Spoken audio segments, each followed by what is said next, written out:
ஆமென் ஆமென். நாங்கள் நின்ற வண்ணமாகவே யோசுவா 1ஆம் அதிகாரத்துக்கு நாங்கள் திருப்ப போகிறோம். யோசுவா 1ஆம் அதிகாரம், அதிலே நாங்கள் ஒரு சில வசனங்களை நாங்கள் வாசிக்க போகிறோம்.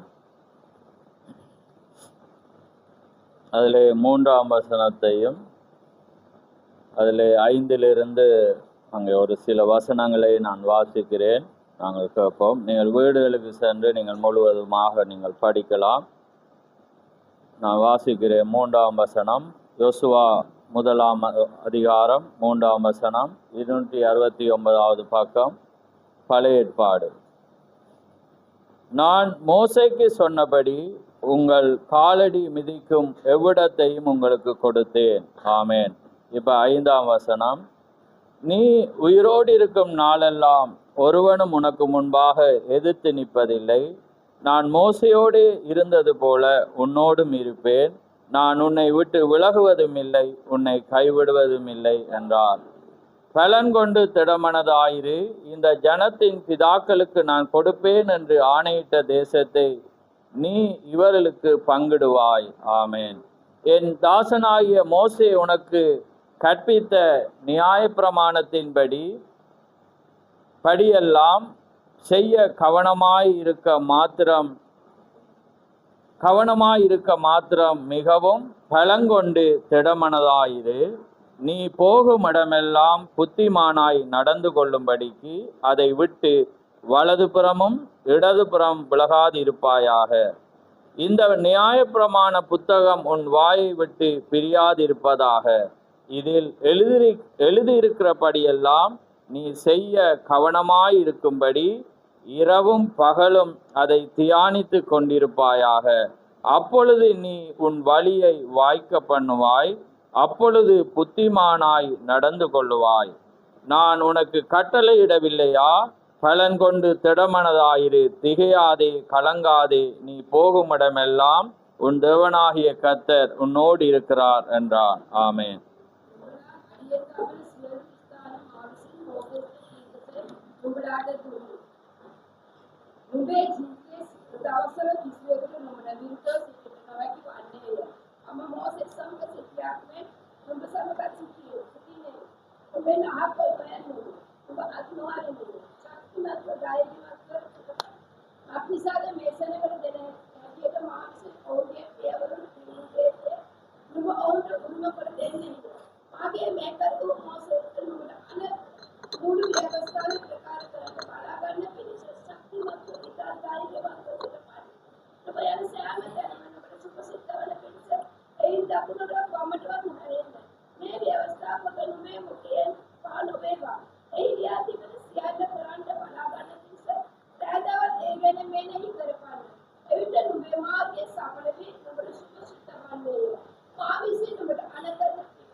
ஆமென் ஆமென். யாவரும் அமர்ந்திருங்கள்.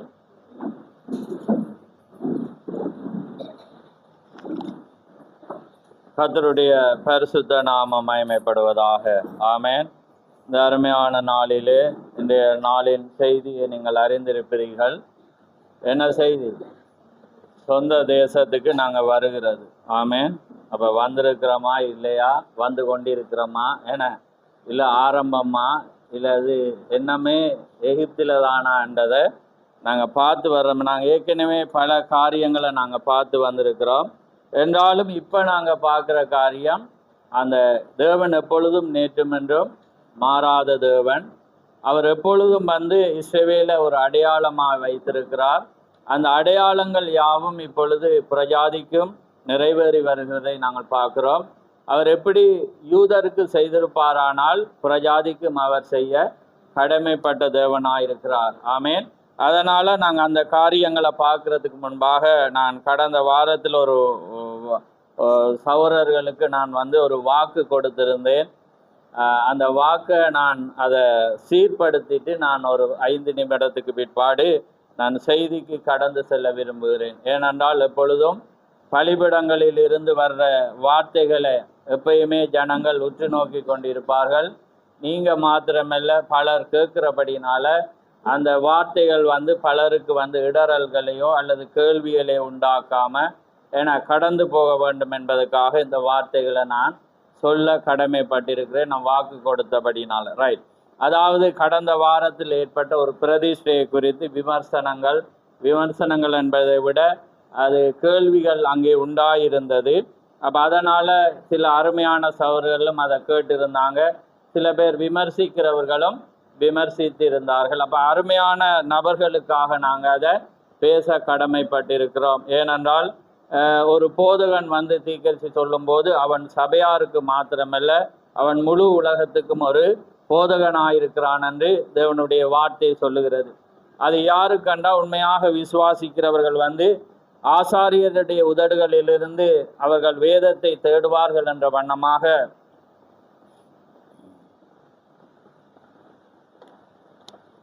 ஒற்றப்படி. ரைட். அப்போ அதனால் அந்த ஜனங்கள் வந்து அதை எதிர்பார்ப்பார்கள். அப்போ அதனால் கடந்த வாரத்தில் நாங்கள் மூப்பருக்கூடாக செய்யப்பட்ட ஒரு வார்த்தையை நான் சொல்லியிருந்தேன். நான் அந்த வார்த்தை வந்து நாங்கள் இங்கே இலங்கை முறைப்படி வந்து நாங்கள் எப்பயுமே மூப்பர்கள் என்று சொல்கிறத யாரை சொல்லுவோம்? ஒரு வயதானவர்களை வர்றவர்களை நாங்கள் பாவிக்கிற ஒரு வார்த்தையாக இருக்கிறோம். அப்போ அதனால் வந்து அது ஒரு காரியங்கள், அது சில பேர் அது வாசிக்க தெரியாதவர்கள். ஏன்னா இப்போ தமிழ் வேதாமத்தில் பார்க்கும்போது ஒருவன் வியாதிப்பட்டால் மூப்பனை அழைத்து ஜெபிங்க, விசுவாசமுள்ள ஜெபம் பிணியாளி. அப்போ அது வந்து தீர்க்கதரிசி சொல்லும்போது அது ஆழமான ஒரு காரியத்துவர்கள். அது யாரை குறிக்கிறது? ஒரு ஊழியக்காரனை குறிக்கிறது என்பதை நாங்கள் அறிவோம். அப்போ அதனால் மூப்பர்கள் செய்ததிலிருந்து அது மெய்ப்பத்துவம் ஒரு சபையில் செய்யப்படும் போது தமிழ் வேதாமத்தை படிக்கிறவர்களுக்கு வந்து விமர்சனங்கள் வரக்கூடும். அப்போ அதே நேரத்தில் நாங்கள் அதை ஒரு சபையில் செய்யும்போது இப்போ என்ன காட்சி நடந்து கொண்டிருக்கிறன்னு உங்களுக்கு தெரியும். என்ன காட்சி ஏற்படுகிறதுண்டா, இப்போ ஜனங்கள் எல்லாமே பெற்றதை மறுசுழற்சி செய்கிற வேளையில் வேறொருவர்களால் செய்யப்படும் போது அது ஏற்படும், அது யதார்த்தம். ஆனாலும் வார்த்தையை விசுவாசிக்கும் போது, ஒழுங்கான முறைமையின்படி செய்யும் போது ஜனங்கள் வந்து தேவனுடைய ஆலயத்தில் எல்லாமே செய்ய விரும்புவார்கள். ஏனென்றால் நம்முடைய ஆண்டவராகிய இயேசு கிறிஸ்து வந்து அவர் முன்மாதிரியா அவர் என்ன செய்தார்? 8ஆம் நாளில் சரியா விருத்தசனம் செய்யப்பட்டு 40ஆவது நாளில் தேவனுடைய ஆலயத்துக்கு வந்து, அதுவும் நீங்கள் வேதத்தை வாசித்தா மோசே நியாயப்பிரமாணத்தின்படி எழுதியிருக்கிறபடி அவங்க என்ன செய்தாங்க? ஏழையாக இருந்தால் என்னத்தை கொண்டு வரணும்?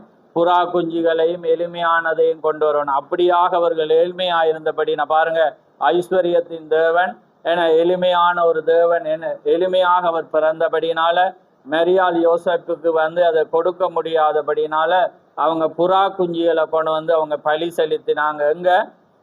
வீட்டில் இருந்தா இல்லை, அவங்க தேவனுடைய ஆலயத்துக்கு அங்கே கொண்டு வந்தார்கள். ரைட். இப்போ காரியம் அந்த அடிப்படையில் வந்து நாங்கள் சிலதுக்கு வந்து வேதம் சொல்லப்பட்டிருக்கிறது, வேதம் எழுதப்பட்டிருக்கிறது.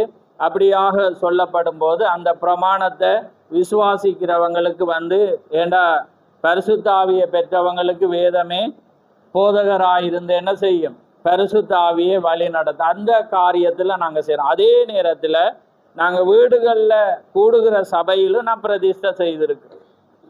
விளங்குதா உங்களுக்கு? அப்போ அதனால் வந்து அது அங்கீகரிக்கப்படாதா என்று பார்க்கும்போது அது தேவன் அந்த ஜனத்தினுடைய விசுவாசம், அந்த சூழலினுடைய சந்தர்ப்பங்கள் செய்யப்படும் போது சிலது ஏற்றக்கொள்ள. ஏன்னா வேதத்திலேயும் வீடுகளில் கூடுகிற சபைகளும் இருந்துச்சு. ஏன்னா பவுல் புதிய ஏற்பாடில் படுகிற வேளையில் அவன் சொல்றான், ஏன்னா வீட்டில் கூடுகிற சபையாரை நாங்கள் வாழ்த்துகிறோம் என்றெல்லாம் வேதம் இருக்கிறது. அப்போ அது எப்படி நாங்கள் அதை காத்து கொள்ளணும், அந்த இடம் தேவன் வாசம் பண்ற மாதிரி எப்படி வைக்கணும் என்பது அந்த சபையாருக்கும் அந்த உள்ள காரியம். அப்ப பிரதிஷ்டை என்பது வேளையில அந்த காரியத்தை நாங்கள் செய்வதுண்டு. அப்ப அதனால நாங்கள் அப்படி பேசும்போது அப்போ சபை வீட்டில் செய்தவங்கெல்லாம் அப்படி ஒரு குழப்பம் ஏற்படும் என்ற ஒரு கருத்து வந்தபடினால அப்போ நான் சொல்வது உண்டு.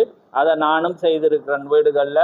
அதனால் அதை யோசிக்க தேவையில்ல. தேவனுடைய மனிதர்களால் காரியங்கள் செய்யப்படும். அது அந்தந்த ஜனத்தினுடைய விசுவாச அடிப்படையில் நாங்கள் செய்வது உண்டு. அதையும் தாண்டி இந்த இடத்துக்கு வரும்போது காரியங்களை நாங்கள் செய்வது உண்டு.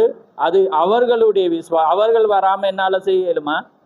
செய்யவே இயலாது. ஆமீன். அதனால அந்த அடிப்படை. அடுத்தது ஒரு காரியம் என்னன்னா மூப்பர்கள். அப்ப அதனால இப்ப தீர்க்கதரிசியுடைய உடனே ஜனங்கள் என்ன செய்வாங்க? இப்ப சட்டி பிட்டியா அதை அடிச்சோன்னா அது முழுது வம்ச வரலாறையும் கொண்டு வருது. அது நீட்டாக தான் கொண்டு வருது. அப்ப அதெல்லாம் இப்ப செய்தியிலையும் நீங்க அடிச்சு பாருங்க, என்னென்ன வேணுமோ என்னென்ன காரியமாண்டக்குள்ள அவர் தீர்க்கதரிசி எதை விசுவாசித்தார், எந்த நிலையில் அவருடைய கருத்திற்கெல்லாம் இன்றைக்கு மனுஷர்கள் தவறாக சொன்னாலும் அது அவருடைய அந்த விசுவாச அடிப்படையை சரியாக சொல்லுகிறத நாங்கள் பார்க்குறோம். அப்போ அதனால் இப்போ தீர்க்கதரிசி ஒரு பிரதிஷ்டை அழைக்கும் போது அவர் அழைப்பார். மூப்பர்களும் இந்த பிள்ளையை ஆசீர்வதித்து நீங்கள் அவர்களுக்காக ஜெபிங்கன்ற ஒரு வேர்டை அவர் பாவிப்பார். என அதை நாங்கள் ஒரு மாதத்துக்கு முன்பு நாங்களும் அதை பாவித்தனாங்க. ஏன்னா எங்களுக்குள்ளேயும் தேவனுடைய ஆவி இருக்கிறபடினால நாங்கள் என்ன செய்கிறோம், மூப்பர்களை கணம் பண்ணி சில வேளைகளில் மூப்பர்களையும் அதற்காக ஜெபிப்பது உண்டு. அப்போ நம்ம கடந்த வாரம் அது செய்யாதபடினால அப்போ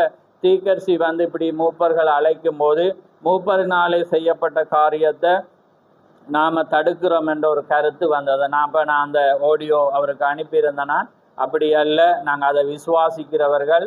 ஏனென்ற ஒரு சாணத்தில் வரும்போது இன்னொரு சவரனை நாங்கள் கணம் பண்ணி ஜெபிக்கிற வேளையில் அது ஜெபம் யார் செய்யப்பட்டாலும் அது ஒரு ஆசீர்வாதத்தை கொண்டு வரும். ஆனால் எங்கே வைத்து செய்கிறோம், யாரை முன்னிலையில் வைத்து செய்கிறோம் என்பதுதான் தேவன் கணம் பண்ணுகிற காரியமாயிருக்கிறது. ஆமேன்.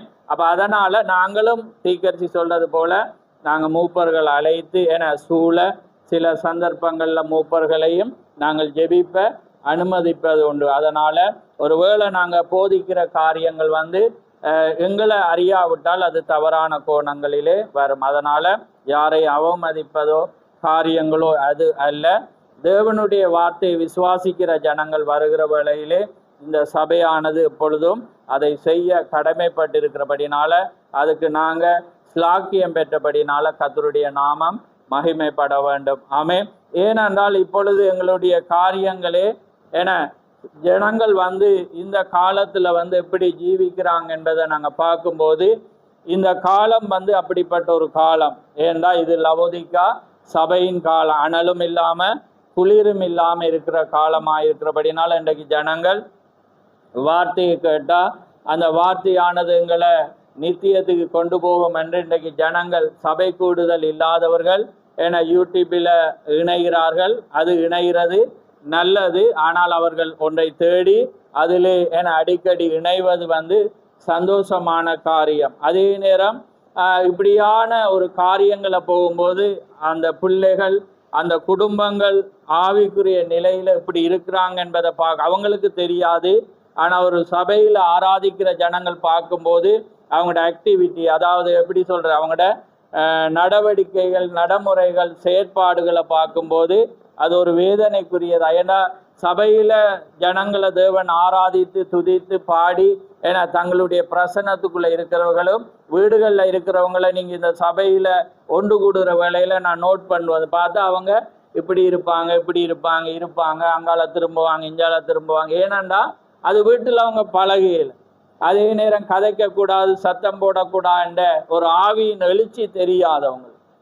அப்போ அப்படி கட்டாளி மாடுகளாக வளருகிறவர்களை இன்றைக்கு நாங்கள் தேவனுடைய வார்த்தையை போதித்து அங்கே திசை திருப்புகிற வேளையில் அது ஒரு பெரிய ஒரு ஆசீர்வாதம். அப்படி சில பேருக்கு அது புரியாதவர்களும் இருக்கிற காலத்திலே நாங்கள் வாழ்ந்து கொண்டிருக்கிறோம். அதனால தேவன் தாமே அவளுக்கு உதவி செய்வாராக.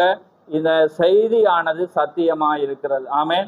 வார்த்தையை பேசும்போது வார்த்தை தான் ஒரு மனிதனை மாற்று. இப்போ இங்கே சபைக்குள்ளே வந்து நிறைய பேருக்கு டைம் ஒழுங்கு இல்லை, என இருக்கிற ஒழுங்கு இல்லை, ஆராதிக்கிற ஒழுங்கு இல்லை, என சபை கூடுதல் ஒழுங்கு இல்லைன்றக்குள்ள இல்லாதவன் எப்படி இருப்பான்? என நீதிமானே ரட்சிக்கப்படுகிறது அரிதானால் பாவியும் பரதேசியும் எங்க அப்படி இல்லையோ என பாவியும் பக்தி இல்லாதவனும் வந்து எங்கே இருப்பான் என்ற வார்த்தை சொல்லுகிறபடினால நாங்கள் இந்த நாட்களில் தேவனுக்குள்ளாக நாங்கள் எழும்பி பிரகாசிக்கப்பட வேண்டும்.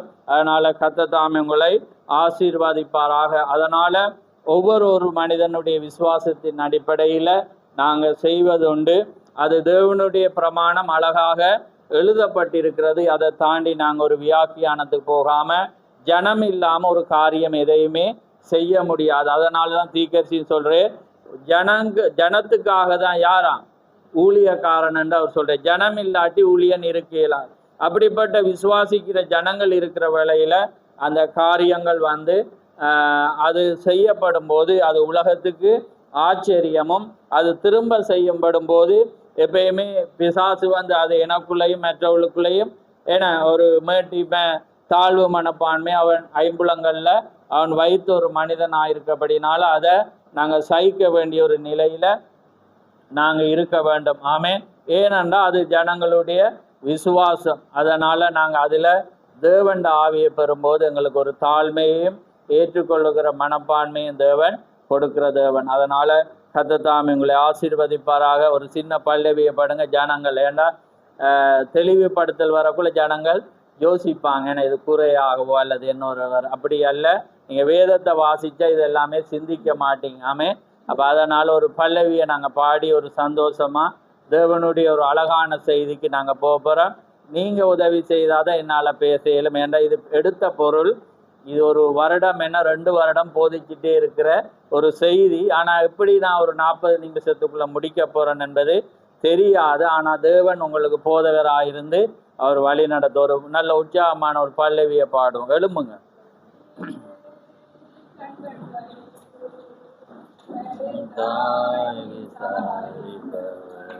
ஆமென்.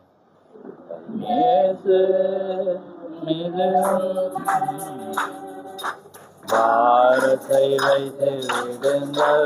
ஆமென்.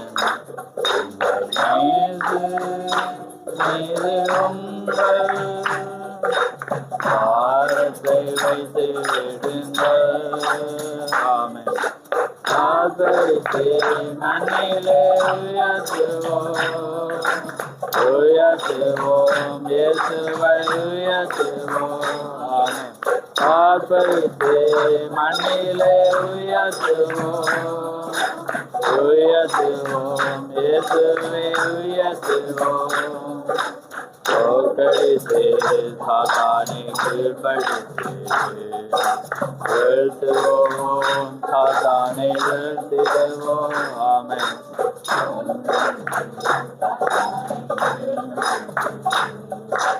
வீழ்த்திடுவோம், சாத்தானை வீழ்த்திடுவோம். ஆமென். ஆமென். நாங்கள் யாவரும் அமர்ந்திருப்போம்.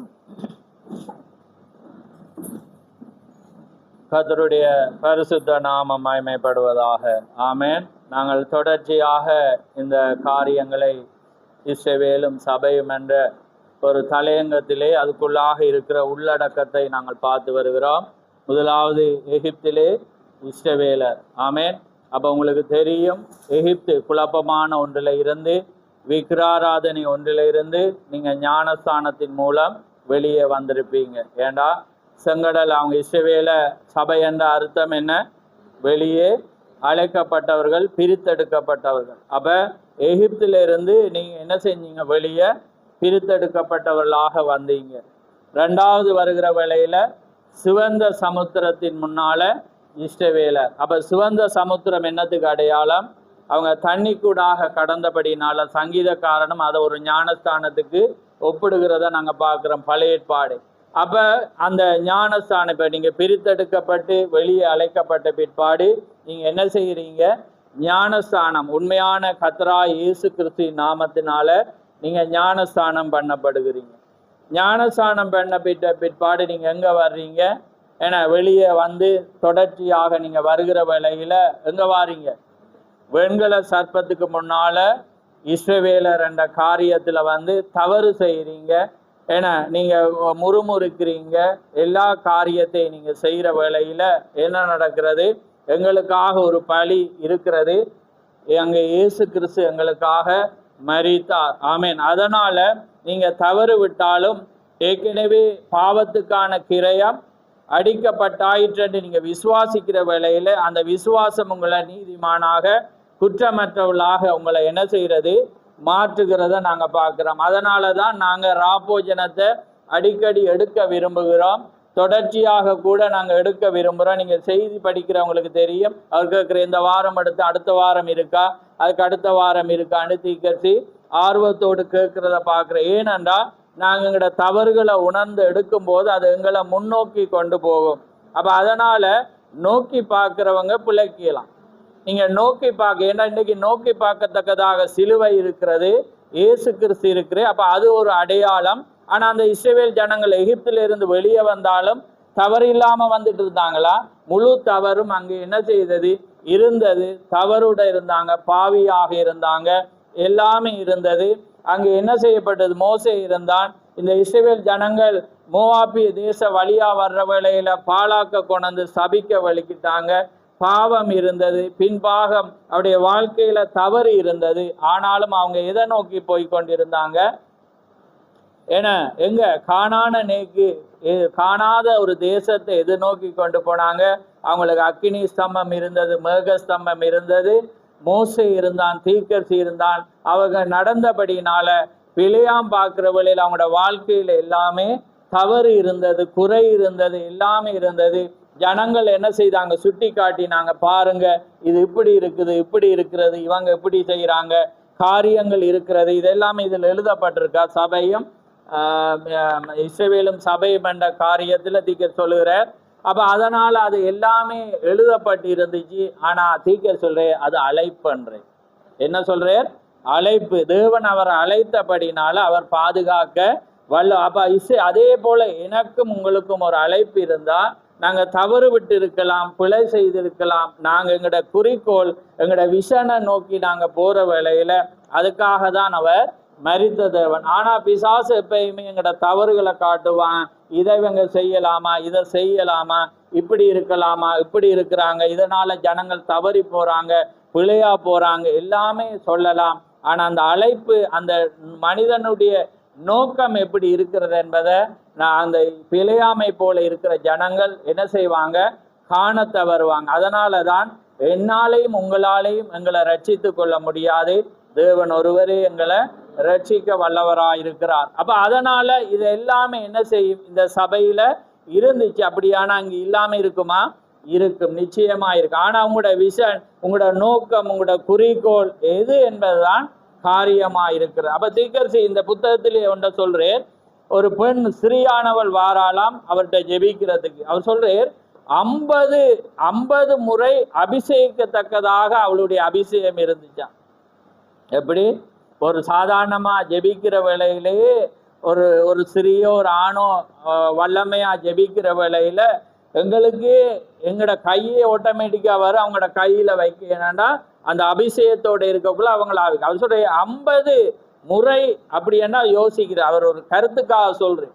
அவ்வளோ வல்லமையான ஒரு ஸ்திரீயாக அவள் இருந்தாலும், அவ்வளோ ஆராதித்து கொண்டிருந்தால், அப்ப வருகிற வேளையில அவள் என்ன செய்யறாள்? 8 வருடமாக ஒரு காரியத்தை மறைத்து வைத்திருந்தாலும் அதனால அவளால சுகம் பெற முடியாம இருந்தது. அவளுக்கு என்ன பிரச்சனை என்பது பார்க்க இந்த என்ன சொல்றது உளவியல், அதாவது அவளுக்குள்ளாக இருக்கிற காரியத்தை வெளியே கொண்டு வர்றதுக்கு வைத்தியர் நான் அவள்கிட்ட கூட சொல்லல. எல்லாரும் கேட்டு பாட்டாங்க, ஒன்றுமே சொல்ல. ஆனா அங்க பரிசுத்த ஆவியான வர்ற வேளையில அவங்க சொல்ல தேவையில்ல, அவரே சொல்லுவார். ஆமேன்.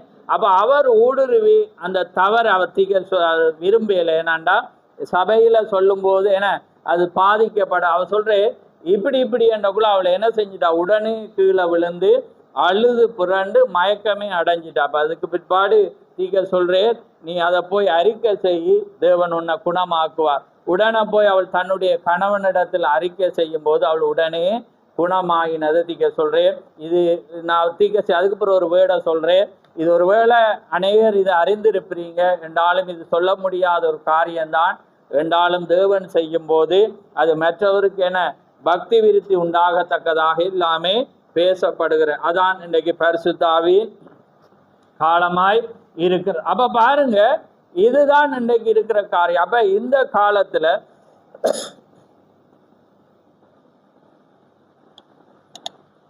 அப்ப பாருங்க, தேவனுடைய காரியத்துல நாங்க நடந்து போகும்போது அன்றைக்கு எது நடந்துச்சோ அது இன்றைக்கு நடக்கும். அப்ப அதெல்லாம் நடக்கிற வேளையில நாங்க எங்க போய் கொண்டிருக்கிறோம், எதை நோக்கி கொண்டிருக்கிறோம்?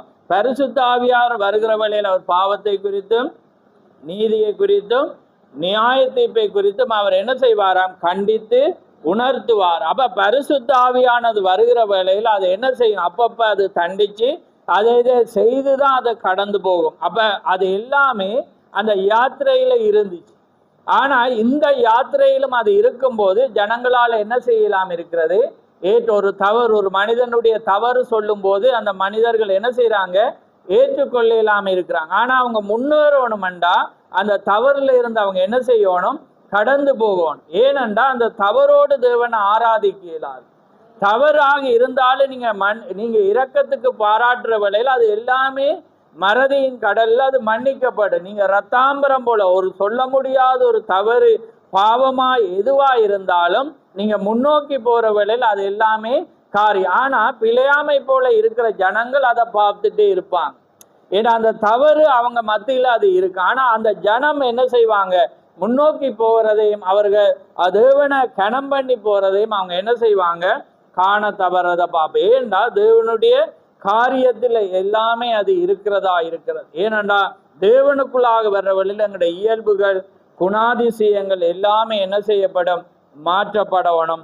முறை தவறி பிறந்தது, தவறான பிறப்பு, தவறான பிறப்புக்குள்ள என்ன நாங்க தேவனுக்குள்ளாக உண்மையா பரிசுத்தாவியை பாராட்டி தவறுகள் என்ன செய்யும்? உள்ளவர்.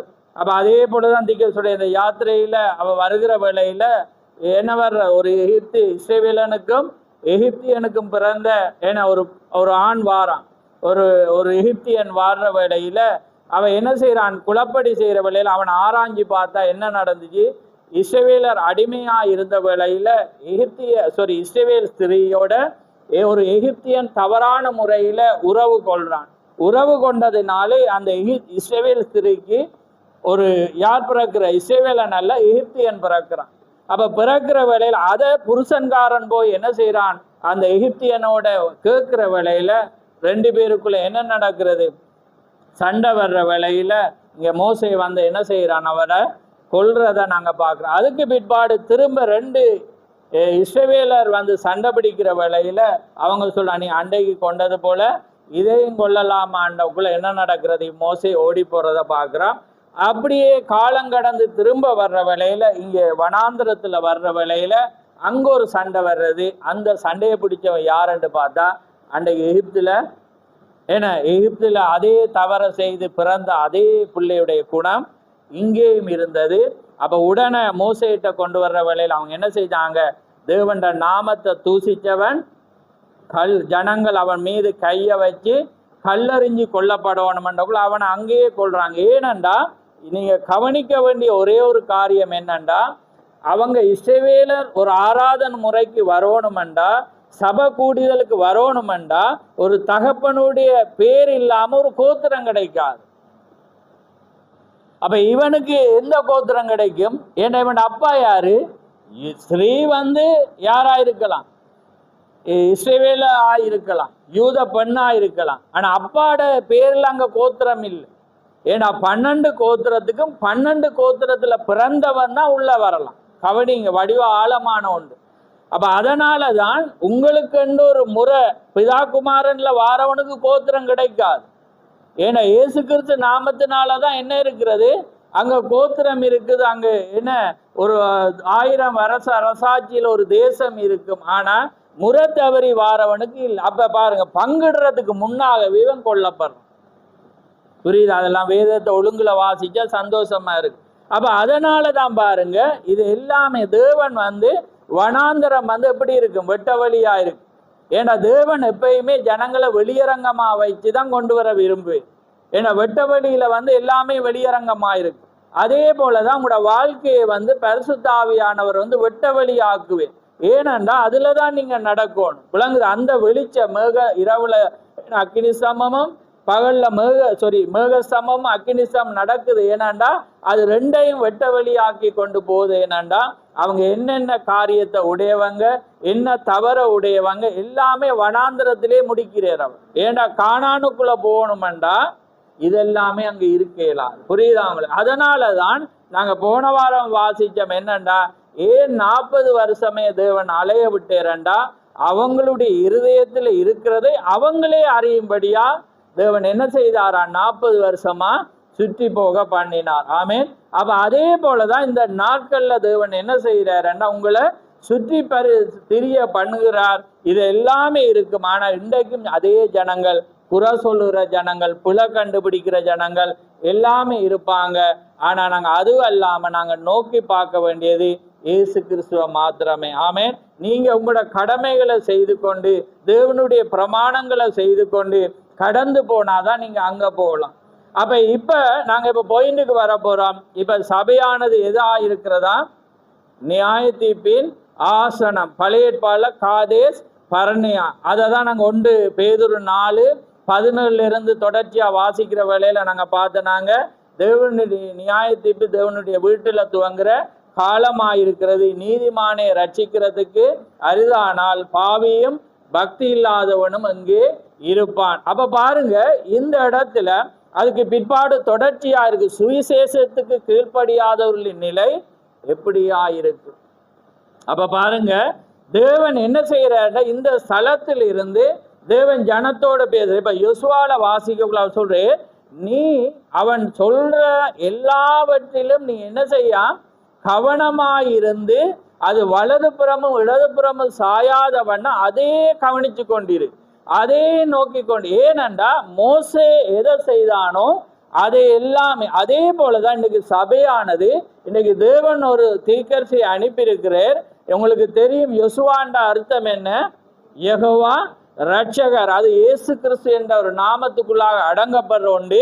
அப்ப அன்றைக்கு யோசுவா வந்து யெகோவா ரட்சகரா இருந்து அவன் என்ன செய்தான், அதை நடத்தினான். இன்றைக்கு அதே காலம் வந்து மீண்டும் வந்திருக்கிறது. பிதா, குமாரன், பரிசுத்தாவி. இப்ப இன்னைக்கு எந்த யுகத்துல நாங்க இருக்கிறோம், பரிசுத்தாவின் யுகத்துல. அப்ப அதான் சொல்றேன், மனுஷகுமாரனுக்கு விரோதமா பேசினா அது மன்னிக்கப்படும். ஆனா பரிசுத்தாவி வரும்போது அது பேசப்படுகிறவல்ல, அது இம்மையிலும் மறுமையிலும் மன்னிக்கப்படாது. அப்ப அந்த பரிசுத்தாவினுடைய ஊழியத்தை செய்யதான் தேவன் என்ன செய்தார், ஒரு மனிதனை நியமித்தார். ஆமேன்.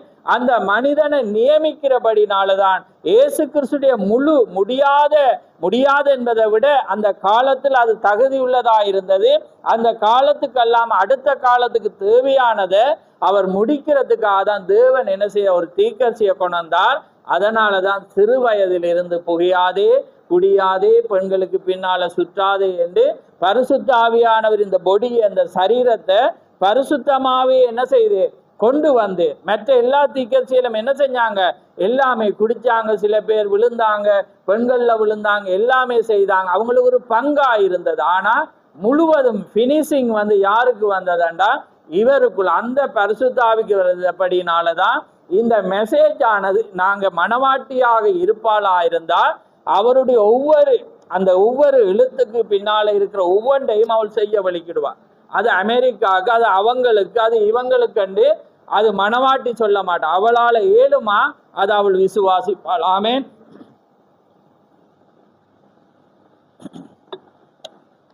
அப்ப பாருங்க, அதனாலதான் தேவன் என்ன செய்ய, அந்த யோசுவா நீங்க வாசிச்சு ஆழமா இருக்கு, வடிவா உன்னிப்பா பாத்தீங்கன்னா எவ்வளவு அழகா சொல்ல.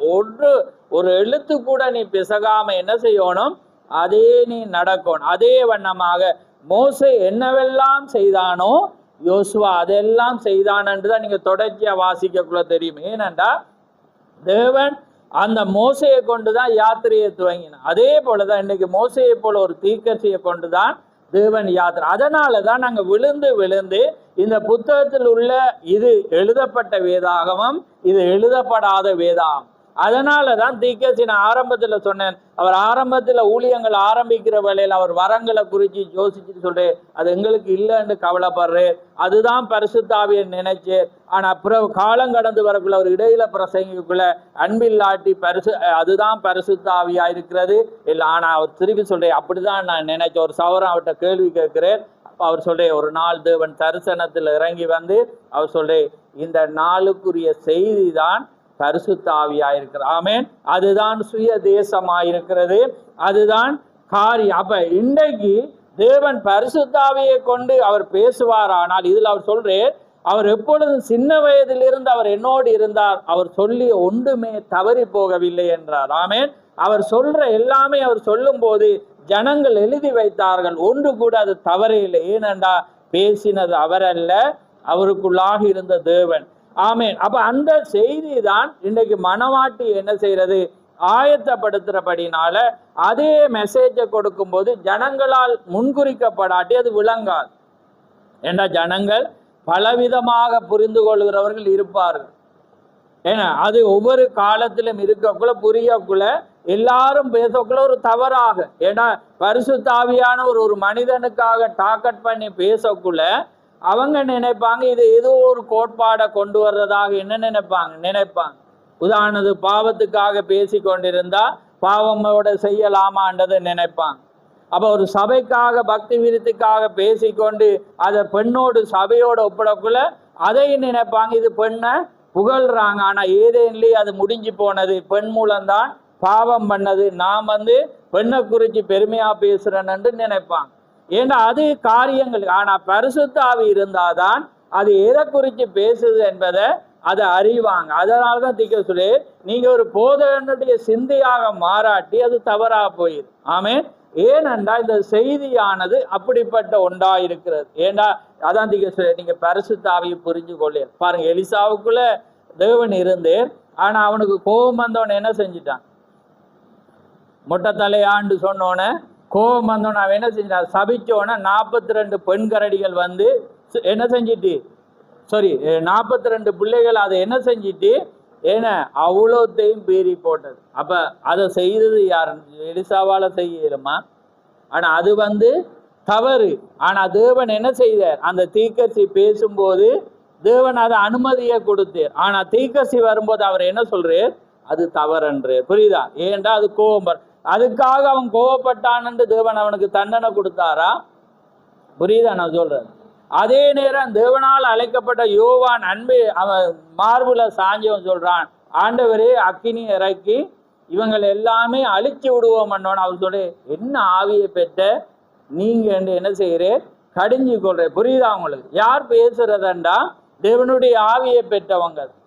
அப்ப ஏனண்டா அதுக்காக அவனை தவறென்று முத்திர கொடுத்து இயலாது, தவற கண்டிச்சு தேவன் அவங்கள மாத்துறார். ஆமேன். அப்ப அதனாலதான் அதே போலதான் அவங்க தீர்க்கதரிசிகளா இருக்க வேளையில நாங்க இப்படி மாறுவோம். என்ன நாங்க எங்கெங்க எல்லாம் தவறுவோம். ஆமேன். ஆனா நாங்க அந்த தவற மாத்ததான் தேவன் இந்த நாள்ல செய்தியை வச்சிருக்கிறார். ஆமேன்.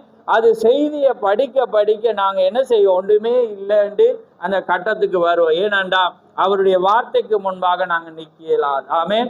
அதனாலதான் நாங்க கடந்த வெள்ளியில பாக்குற வேளையில ஒரு மனிதனை குறித்து ஒரு ஊழியக்காரனை குறித்து சொல்ற வேளையில அந்த ஊழியக்காரன் ஒரு சொப்பனம் காண்றான். என்ன சொப்பனம்டா, அவர் மரிச்சு பரலோகம் போற வேளையில பாத்தீங்கன்னா வாய்க்காப்பவர்கள் அவரை ஸ்டாப் பண்ணிட்டான்.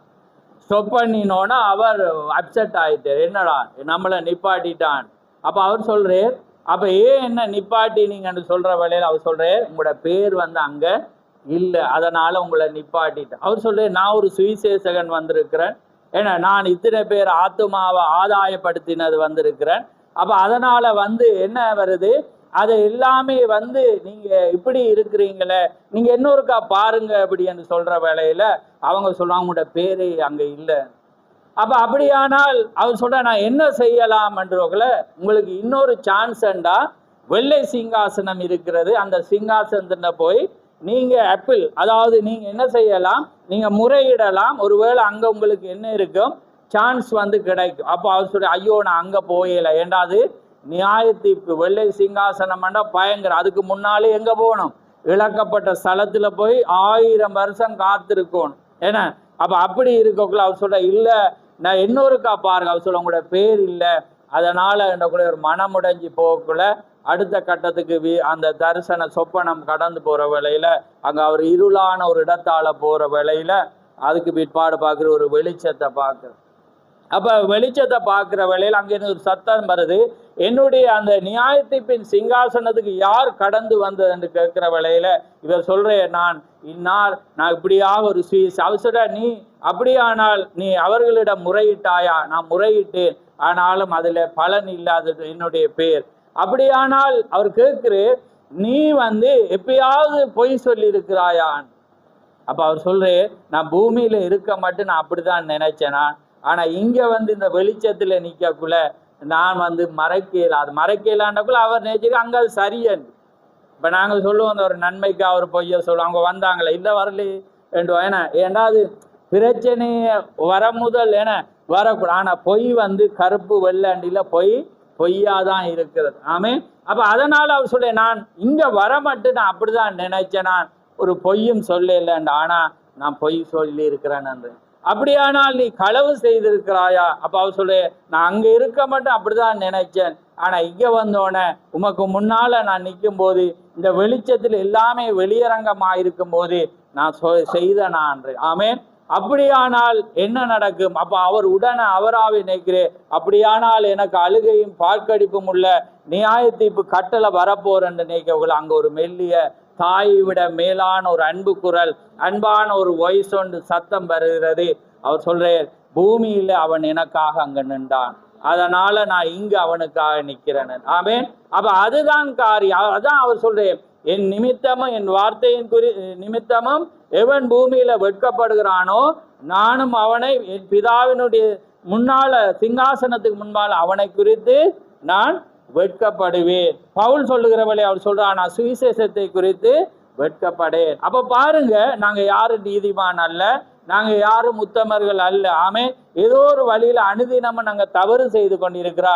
ஆனா நாங்க செய்ய வேண்டியது, பிளீஸ், நாங்க செய்ய வேண்டியது, இங்க தேவனை ஆராதிங்க, தேவனை தேடுங்க, தேவனை நிச்சயிக்கிற வேளையில அவர் அங்க உங்களுக்கு, ஏன்னா அவர் தான் பரிந்து பேசுறவர், அவர் தான் நியாயாதிபதி, உங்களுக்காக மரிச்சவர் அவர் தான். எந்த மனிதனும் உங்களை ரிஜெக்ட் பண்ணலாது, தேவனால மாத்திரம்தான் ரிஜெக்ட் பண்ணலாம். ஆமே. அப்ப அதுதான் காரியமா இருக்கு. ஆனா ஜனங்கள் என்ன செய்யறாங்க? அன்னைக்கு இஸ்ரவேல் ஜனங்கள் எப்படி இருந்தாங்களோ அதே காரியத்தை தான் அன்றைக்கு மணவாட்டி சபை உடையதா இருக்கு. இன்னைக்கு அதை தான் பார்க்கறதுனால ஜனங்களுக்கு நம்ப இல்லாம இருக்கு. ஆமே.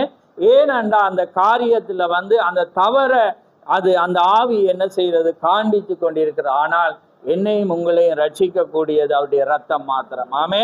அவர் தான் ரட்சிக்க. அதனால நாங்க செய்யக்கூடியது ஒன்றே ஒன்று, நாங்க என்ன செய்யணும்? அவருடைய காரியத்துல நாங்க கடந்து போனோம். அப்ப இப்ப நாங்க இப்ப பரிசுத்த ஆவிக்கு வர்ற வேளையில அப்ப பாருங்க, இப்ப அதுக்கு ஏற்கனவே என்ன செஞ்சாங்க? கடந்த வாரத்துல பார்த்தனாங்க 10 பேர் 12 பேர் போறாங்க, ஒவ்வொரு கோத்திரத்திலும் ஒரு மனிதன் போறாங்க. அவங்க என்ன செய்யறாங்க?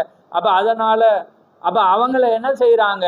அந்த காரியத்துல எல்லாரையும் என்ன செய்யறாங்க? போய் வாராங்க. எனக்கு அதெல்லாம் டிஸ்டர்பா இருக்கு. ரைட். அப்ப அதனால என்ன நடக்குது? போய் வாராங்க. 10 பேர் என்ன சொல்றாங்க? துர்செய்தி சொல்றாங்க. ஆனா 2 பேர் சொல்றாங்க என்னத்தை பார்த்தாங்க? வாக்கு தத்தத்தை பார்த்தாங்க. ஆமே. இது எங்களால இலகுவாக முடியும், ஏனண்டா தேவன் அதை வாக்கு தத்தம். இங்கதான் காரியமா இருக்கு. அப்ப அதை நீங்க சொல்றீங்களா? இன்றைக்கு நீங்க அதை விசுவாசிக்கிறீங்களா? அது தேவன் வாக்கு தத்தம் பண்ணிருக்கு. என் நோய்கள் எல்லாம் குணமாக்குறவர் அவர். ஆமே. என் பரிகாரியான கர்த்தர் அவர். இப்ப வேத வார்த்தை என்ன சொல்லு? பழங்கொண்டு திடமனதாயிரு, நீ தீயாதே கலங்காதே, நான் உன் தேவன். இதுதான் உங்களுக்கும் கிடைச்ச வாக்கு தத்தம். ஆமே. இதுதான் உங்களுக்கும் எனக்கும் உள்ள. ஏனென்றா நாங்க யோர்தானை கடக்க போறோம், நாங்க மேல போக போறோம். நீ பயப்படாத, கலங்காத, தீயாத, உன் தேவனாகிய கர்த்தர் நானே. ஆமே. அதனால நீ பயப்படாதக்குள்ள அப்ப நானும் நீங்களுமே நாங்க அதை செய்யும். அப்ப இது யாருக்கு பயம் வரும்டா? இல்லாதவனுக்கு வரும். ஆனா வார்த்தையை மட்டும் விசுவாசிக்கிறவனுக்கு பயம் வராது. ஆமே. ஏனென்றா கூட்டி போறவர் அவராயிருக்கிறார். ஏன்னா அந்த ஆவி உங்களுக்குள்ள வர்ற வேளையில பரிசுத்த ஆவி மீட்கப்படும் நாளுக்கன்று முத்திரையாக கொடுக்கப்பட்ட அந்த அவர் உங்களை எழுப்பி கொண்டு போய் ஆமென் விளங்குது. அவர் தான் உங்களால் ஏன்னா எந்த ஆவி எந்த தனி மனிதனுடைய ஆவியால நாம் போயே இயலாது. ஆமென்.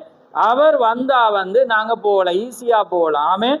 ஈஸியா கடக்கலாம், ஈஸியா எல்லாமே செய்யலாம். அதுதான் காரியம். அப்ப இன்றைக்கு நாங்க வார்த்தையை குறித்து சந்தேகிச்சு அதுல தடுமாறி நாங்க உலகத்தை பற்றி உலகத்தில் இருக்கிற பலத்தை கூட்டி பேசினா நாங்க எங்க இருக்கிறோம் என்று சொல்லுங்க பாப்போம். நாங்க அங்கேயே வரல, அங்கேயே இருக்கலாம். அதான் அவர் சொல்லு, நீங்க இங்க வராம இருந்தா நல்ல. ஆமே. ஏண்டா இங்க இருந்தா இது இப்ப சேலஞ்ச். ஆமேன். இப்ப நாங்க கடக்க போறோம், இது இருந்தாதான் உள்ள போகலாம். அதனால தான் பாருங்க, அவ்வளோ நாள் நடந்து, அவ்வளோ நாள் பாடுபட்டு, அவ்வளோ நாள் பலி செலுத்தி, அவ்வளோ நாள் நடந்து எல்லாமே ராப்போஜன் எடுத்து மேல தூதர்கள் அப்பம் கொண்டு வந்து பாருங்க. அந்த போர்டர் வந்தோன்னா அவ்வளோ பேரும் சரி. அப்ப நாங்க பாருங்க சபையை ஸ்தாபனத்தை கண்டுட்டு நாங்க பெருமையா இருக்கோம். அவனை பார்த்துட்டு நாங்க சொல்லுவோம், பாரு இவ்வளோ ஏன்னா இப்படி பாவமா இருக்கேன். ஆனா நாங்க பாவம், எங்களை பாவம் பார்க்க யாருமே இல்லை. ஏன்னாண்டா இந்த போர்டரோட நாங்க இல்லாம போறோம். அவன் அங்க மட்டும் அவனுக்கு தெரியாம இருக்கிறான். நாங்க இப்ப போர்டர்ல நாங்க என்ன செய்ய போறோம்? அப்ப வார்த்தையை விசுவாசிங்க. ஆமே. இது அவர் வாக்குத்தத்தம் பண்ணின வார்த்தையா இருக்கிறபடினால் நீங்க அதை விசுவாசிச்சு அவர் கொண்டு போய் ஈஸியா கொண்டு போவே. நாங்க கஷ்டப்படவே தேவையில்லை. ஆமேன். நீங்க அவருக்காக நில்லுங்க, சுவிசேஷத்துக்கு வெட்கப்படக்கூடாது. ஆமேன். எதையும் பேச நீங்க எந்த ஜனத்துக்கு முன்னால நீங்க வெட்கப்படக்கூடாது. அவர் சொல்ல, நீங்க என்ற வார்த்தை என்னை குறித்தும் என் வார்த்தையை குறித்தும். அப்ப பவுல் சொல்றான், நான் சுவிசேஷத்தை குறித்து வெட்கப்படேன். ஆமேன். நான் சமயம் வாய்த்தாலும் வாய்க்காவிட்டாலும் திருவசனத்தை நான் ஜாக்கிரதையா சொல்லுவேன். அதனால நாங்க சுவிசேஷம் செய்ய அழைக்கப்பட்டிருக்கிறோம். அப்படியானா நாங்க சொல்றோமான்னு யோசிங்க, சிந்திக்கிறோமா, ஒருவேளை நாங்க நடக்க முயற்சிக்கிறோமா என்பதை சிந்திச்சு பாருங்கடா. இது காதேஸ் பர்னியா. ஆமே. தேவன் உங்களோடு நின்று பேசி கொண்டிருக்கிறார், உங்களை நியாயம் தீர்த்து கொண்டிருக்கிறார். ஏனண்டா நீங்க இதுக்கு கீழ்ப்படிஞ்சாதான் அங்க போகலாம். ஆமே. அதனாலதான் தேவன் பரலோகத்தை இங்கேயே கீழே வச்சிருக்கிறேன். அதனாலதான் மோசைக்கு சொன்னேன், நீ பரலோகத்தின் மாதிரியின்படியே பூமியில கூடாரத்தாம. அப்ப ஏனண்டா அது எல்லாமே மாதிரியா இருக்கு. இங்க எப்படி இருக்கோ அங்கேயும் அவர் அப்படிதான் இருக்க போறார். ஆமென். எல்லாமே தேவனுடைய வார்த்தையின்படிதான் இருக்க போகுது. அப்ப பாருங்க, இங்க வந்தோடனே தேவன் என்ன செஞ்சாரண்டா, 40 வருஷம் அங்க கடக்க மட்டும் அங்க இருந்து ஈஸியா கொடுத்துட்டு இருந்தேன். ஆனா கடந்த பிற்பாடு எல்லாமே எப்படியா போயிடுச்சு? கஷ்டமா போயிடுச்சு. ஆமே. இப்ப யோர்தானை கடக்க போறாங்க. அப்ப பாருங்க, இப்ப பரிசுத்த ஆவியை இப்ப கற்பனை செய்து பார்க்க போறோம். இப்ப பாருங்க, இங்க வந்தாச்சு, எல்லாமே அக்னி ஸ்தம்பம் மேகஸ்தம் எல்லாம் அவர் பொடி காட்டா இருந்து பார்த்துட்டு இப்ப போறாங்க. எல்லாமே நிக்க போகுது. என்ன சாப்பாடுல இருந்து எல்லாமே இவங்க செய்யணும். இப்ப யோர்தான கடக்குள்ள சொல்ல அவங்கள பரிசுத்தம் பண்ணி கொள்ளுங்கன்றக்குள்ள அவங்க என்ன நடக்கிறாங்க? ஏற்கனவே போய் என்ன செஞ்சான்? போக முன்பு எரிக்கோ போய் பார்த்துட்டு வேவு பார்த்துட்டு வந்துட்டாங்க. இப்ப இவங்க யோர்தான கடந்த பிறகு டாக்கெட் என்ன? எரிக்கோவா இருந்து. எரிக்கோ எப்படி இவங்களுக்கு முன்னால எப்படி இருந்துச்சு? பெருங்கோட்டையா இருந்துச்சு. அப்ப பரிசுத்தாவி உள்ளுக்குள்ள காதேஸ் பர்னியால இருந்து யோர்தானை கடக்க போறீங்கன்னா பரிசுத்தாவி என்பது சின்ன சின்ன விளையாட்டா காட்ட போகுது. ஏன்னா யோர்தான் பாருங்க, எல்லாம் அலை புரண்டு போற நேரத்துலதான் தேவனு கூட்டிவாரு. சைலண்டா போற தண்ணி நேரம் இல்லை, வார்த்தையை வாசிச்சா தெரியும். அந்த நேரத்துல அலை புரண்டு அப்படி தூக்கி அடிச்சுட்டு போற நேரத்துல என்ன நடக்குது? வாராங்க. தேவன் சொல்றேன், ஆசாரியர்கள் உடன்படிக்கை வெட்டியை தூக்கிட்டு அவங்க முதலாவது போய் தண்ணியில கால் வச்சோன்னே அதை என்ன செய்யுமா? அப்படியே 2ஆ பிரிஞ்சு குவியலா போப்பது. நீங்க என்ன செய்ய போறீங்க? அதுக்குள்ளால நீங்க கடந்து போப்ப. அப்ப பரிசுத்த ஆவி என்பது எப்படி? ஸ்டார்டிங்கு யோர்தான கடக்குள்ள ஆசாரிய உடன்படிக்கை. தேவன் தான் எப்பயுமே இந்த பரிசுத்த ஆவி பெற்றுட்டா எப்பயுமே கர்த்தரை எப்பொழுதும் எனக்கு முன்பாக வைத்திருக்கிறேன், அதனால நான் அசைக்கப்படுவதில்லை என்றான். அப்ப உடன்படிக்கப்பட்டு முன்னால ஆசாரியர், அடுத்தது ஜனம் எங்க வரும்? இங்க வரும். பரிசுத்த ஆவியை பெற்றவனும் அந்த நிலைக்கு தான் வருவான். எப்பயுமே தேவனை வைப்பான். ஆமே. எங்களுக்கு வழிகாட்டியா வச்சது அடுத்தது வைப்பான். அவர் சைகைக்கு போவாங்க. வேற அதால நீந்தி வரப்போறேன், எனக்கு டைவிங் தெரியும், ஏன்னா அதனால நான் இப்படி வருவேன் அப்படி என்ற இல்லை. இதுக்கு பின்னாலதான் நீ வருவான். அதே நேரம் ஆசாரியர்களுக்கும் இவங்களுக்கு எத்தனை முழம் தூரம்? 2000 முழம். ஏன்னா 1000 2000 ரைட். 2000 முழம் தூரத்துலதான் இருக்கணும். கிட்டேயும் போயலாம். எல்லாமே கவுண்டிங். புரியுதா உங்களுக்கு? எல்லாமே சரியா நடக்காட்டி பிழைச்சிருமே. தேவன் வார்த்தையின்படி தேவன் வந்து ஒரு மெஷர்மெண்ட்டை கொடுத்தா அந்த மெஷர்மெண்ட்ல தான் நிற்கணும். இந்த ஒழுங்கு தெரியாதவன்லாம் என்ன செய்யலாது, இதுக்குள்ள வரையலாம். விளங்குது அவங்களுக்கு? அப்ப எல்லாமே ஒழுக்கம் தெரியும். ஆமே. முதலாவது டிசிப்ளின். என்ன டீசன்ட் டிசிப்ளின் இல்லாட்டி தேவனை அணுகலாது. ஆமே. எல்லாத்துக்கும் தேவன் நேரம் காலம் ஒழுங்கு. அப்ப பாரு, அவங்களும் இவங்களுக்கு கிட்ட வரையலாம், அவங்களுக்கு இவங்களுக்கும் தூரம். அப்ப என்ன நடக்கு, ஆசாரிய மத்தியத்துல வந்தோன்னே இவங்க எல்லாமே கடந்து போனாங்க. வெளியில இருந்து கடல்ல கொண்டு உள்ள வச்சாங்க, உள்ளே இருந்து கொண்டு போய் வெளியே வச்சாங்க. என்ன தாடியா பாருங்க, நகல் ஒன்று இருக்கிறது, ஏன்னா அங்க மறைக்கப்பட்டது. இதுதான் தேவன். ஆமே. அவர் எப்பயுமே 2 சாட்சியை வச்சிருப்பார். ஆமே. அதே வண்ணமாக தேவன் என்ன செஞ்சா, கடந்து போனாங்க. கடந்து போன பிற்பாடு அங்க வருது, எரிக்கோ வருது. இப்ப உங்களோட வாழ்க்கையில பரிசுத்தாவி இவர் சொல்ல மாட்டேர், இந்த ஊழியம் தான் உங்களுக்கு விவரிச்சு காட்டு. இதுல சொல்றே அவர் மேலால். நீங்க யோசிப்பீங்க, நானும் யோசிச்சேன், இதுல நிறைய ஒன்றுமே இல்லை. நீங்க என்ன வேணுமெண்டா போய் வாசிச்சு பாருங்க. அவன் தட்டி தட்டிட்டு போற ஆரம்பத்துல அங்க இங்க இது. அப்ப பாருங்க, அதுக்கு பிற்பாடு என்ன நடக்கிறது, எரிக்கோ வருது. இவங்கள்ட்ட ஒன்றுமே இல்லை. ஆமே. ஆனா என்ன இருக்கிறது, கவுண்டிங் இருந்தது. தேவன் சொல்றே, அந்த ஆசாரியர்கள் சொல்றாங்க, தீக்கர் சொல்றான், அதன்படி அவங்க என்ன செய்றாங்க, நீங்க ஒவ்வொரு நாளும் ஒரு முறை சுத்தி வரணும். ஏன்னா அப்படி 6 நாளும் என்ன வரணுமா, எப்படி இருக்கணுமா, நல்லா கத்தி கூச்சலிட்டு அப்படியா இருக்கணும். எப்படியா பாசி மறந்துட்டீங்களா கதையெல்லாம்? அப்படி என்ன நடந்து, சைலண்டா இருக்கணும். 7ஆம் நாள் எத்தனை முறையா, 7 தரம் சுத்தக்குள்ள எப்படியா கத்தி ஆர்ப்பரிச்சு வந்து என்ன செய்யணும், துதிக்கக்குள்ள எல்லாமே உடையுது. ரைட். இப்ப இதுக்கு பார்ப்போம், பரிசுத்தாவி எடுத்த நம்ம பார்ப்போம்.